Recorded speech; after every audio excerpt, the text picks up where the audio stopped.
in love with stories my entire life.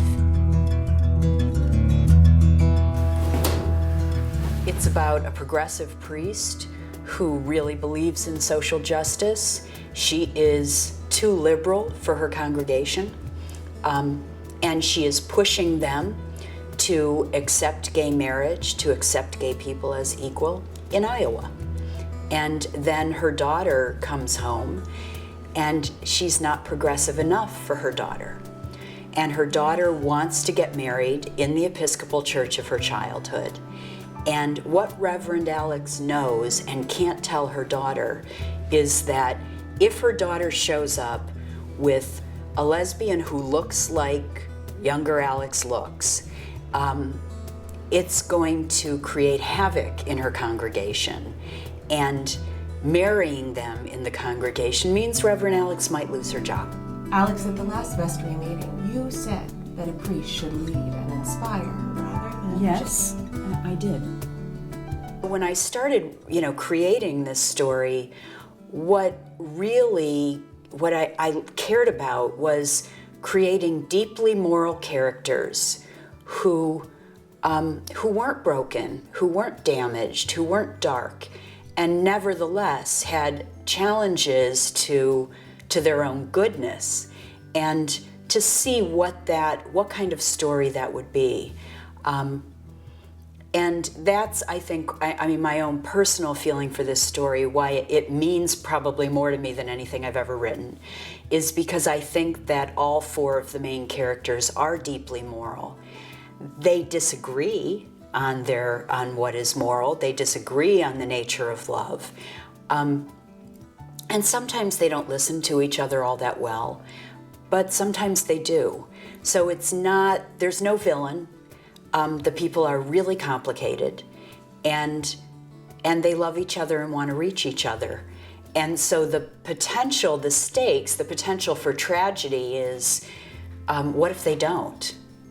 And I think the what if they don't is a real possibility in the story. So what, you hate gay people now? I don't hate gay people. Then what? I hate my vestry. I hate my congregation. I hate their narrow-mindedness and their bigotry. And I hate Mom! I told you I didn't want to talk about this. Why are you making me talk about this? Because I want you to marry us. In everything I write, there's a Christ figure, a character who sort of embodies that archetype. And I realized that I'm really passionate about the Christ story, and I didn't get to choose. I really believe in what Joseph Campbell said. I believe that if you don't have a mythic story, a story of heroism that you can identify with and see yourself in that story, then you can't find meaning in your life. The way we find meaning in our life is by looking at the particulars of our life through a lens of really heroic stories. And the story of Jesus Christ is a heroic story. If you're raised as Catholic as I was, with 12 years of religion classes every day, the dominant archetype that lives in your unconscious is the story of Jesus Christ. I have written a great deal about people who live religious lives. And that is because of the way that I was raised. I was raised very Catholic. My mother was the secretary to the principal at the Catholic elementary school where my brothers and sisters went to school. I, by then, had gone to high school. My father sang in the church singing group, ran the Catholic teen center. It was really terrible to be a teenager where all the teenagers thought my father was the coolest adult that they knew. I didn't really think that. And then I had an uncle who was a priest, and so there were nuns and priests in and out of our house, and I didn't ever perceive people in religious life as separate from human. I knew by the age of 9 that priests got drunk because they got drunk at our house, I knew that priests and nuns could struggle with their sexuality and sexual preference. I knew it from my uncle, who was bi, and who eventually left the priesthood. I certainly knew it from the nuns, who I thought were all lesbians, you know. So that sort of aspect of the story, and me writing about religious life and what it means to be in religious life, and my Catholic stories really explore more about the role of the church as an institution, because my understanding of that is really deep and complex. And because the Catholic Church is so anti-gay, it's easy to take a stance on that. The Episcopal Church is very different. There are openly gay positive people in the Episcopal Church. They ordain women, they ordain gays. They are fighting it out, around these issues. And that's a much, if you're trying to write about people who are moral and good, and you want to place them in a religious context, it has to be a liberal context. Gay marriage is politics, Alex. Christ believed we should accept all people without prejudice. The cutting edge issue around gay rights and gay marriage and marriage equality is religion. And we can talk about a separation of church and state, but I'm not really sure we have one.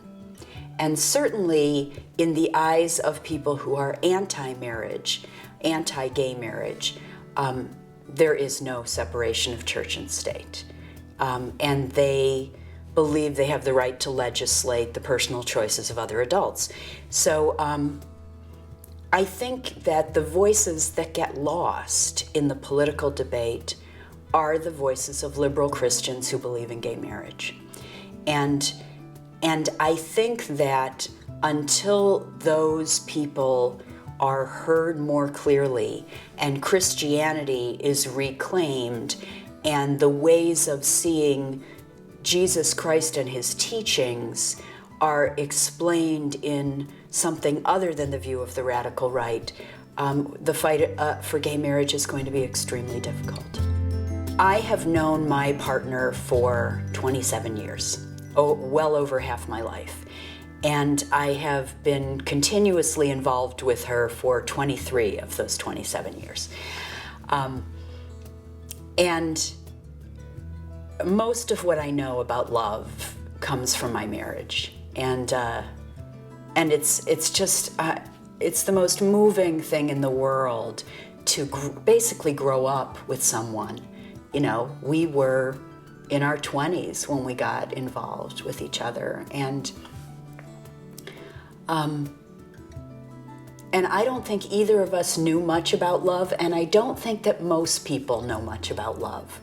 I think our ideas about marriage and intimacy is, I have needs and I get married to you, and then you meet my needs. And you support me and I support you, and if you don't give me enough support, then you don't love me well. And I had all those ideas, and my partner often says, her ideas came from the movies. Plus, she also says I was her first, second, and third relationship, so I'm her only teacher. I had plenty of other relationships.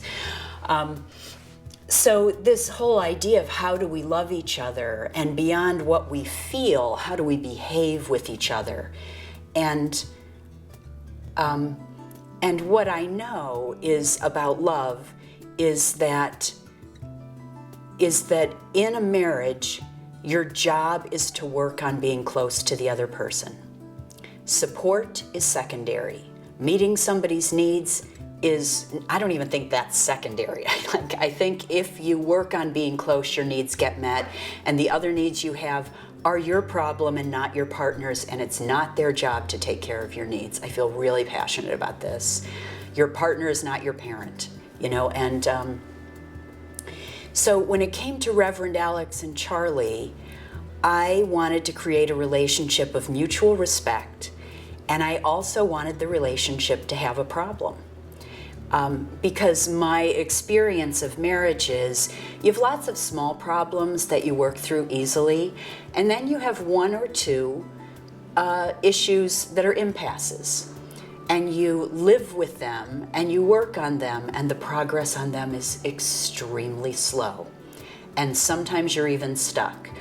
But that doesn't mean you don't have a good marriage. Like, it just means that if you're close to somebody, there's always going to be something you want that's not happening or they want. Like, we're not perfect and we bother each other. I don't love as much. I don't share as much. I don't touch as much. I'm only comfortable giving myself to my parishioners or people I don't really know. Well, you know what, Charlie? It gets really tiring being the one who's bad at loving, especially because being loving is my job. Right. It's a job. It's a spiritual practice. It's not a feeling. It's not spontaneous. It's... And this is who I am. You know this. What I particularly love about film as a medium for telling stories is how close you can get to what's inside the character. I mean, it depends. You have to have a great actor because you have to see what's inside their eyes. Like, you get the window into the soul. So, and the challenge of this story of St. John the Divine in Iowa with storytelling is that film is a medium where we don't really go outside reality a whole lot. I mean, there are films that do, and I tend to love them. But for this one, where I wanted to write about the metaphysical, I wanted to write about somebody having a relationship with God, you know, I don't feel like we can really have some world, you know, in which God is walking around, you know.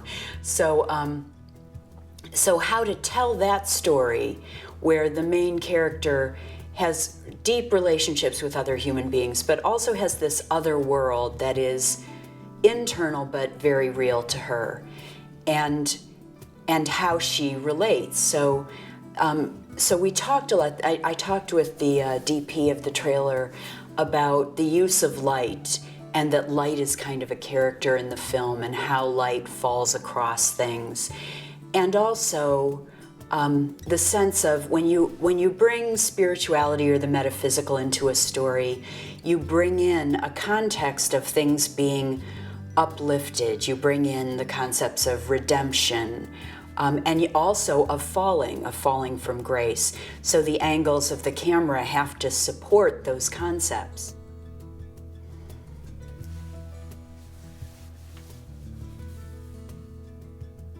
I'm a hypocrite. It's a story of a woman choosing, having this terrible choice. Do I show up for my daughter and do what I believe in and maybe lose my congregation? Or do I not marry my daughter and lose her in order to let my congregation grow at a slower pace towards the values I want them to embrace? And I think it's a terrible dilemma.